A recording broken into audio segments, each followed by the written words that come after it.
I want to talk about because there's a stigma, especially when you talk to younger people about, and for our company, we're a data company and we're empowering people to be able to sell their data to companies and it be consensual. We have a data marketplace. And so ethics is huge for us. That's why we want people to take empowerment over their own data. When you see ethics in the music industry, I'm not talking the 1940s, 50s, and 60s, but even now, what are some of the ethical considerations, not just with AI, but in general, do you think the music industry needs to address in this new era of everybody being so transparent? It's a great point. It's a great point. And I agree with it. I think that's what I tried to say a little bit on music as well and AI in general and who owns what. I mean, we all know that it's a very difficult thing to do, but of course, a streaming service will be incredible, perfect to build on a blockchain. It will take away so much, and the biggest problem with the music industry is all the money that disappears just in the system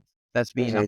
that's been untracked, and there's a lot of other reasons for why it's not getting, like the fair payment. I mean, a lot of people, you know, bring up Spotify for paying artists. I have such a difficulty to understand that conversation because I think people missing on two different things. They look at one place where they see like the value of the public company Spotify over here, and then they look at like what they get paid per stream.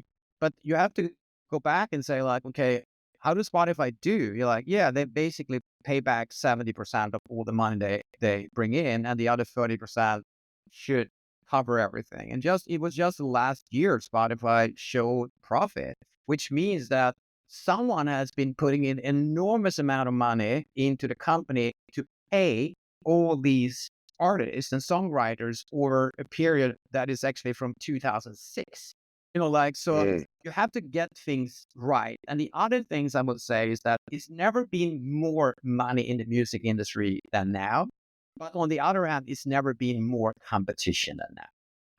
Which means that like there's a lot of artists that people don't know about. There are mid-tier artists that owns their rights or on Spotify, and they generate money months after months after year and just continue building catalog. So when people trying to take a cost of like a retail album, which by the way, people keep forgetting that like an average royalty was 8%, which was a fraction.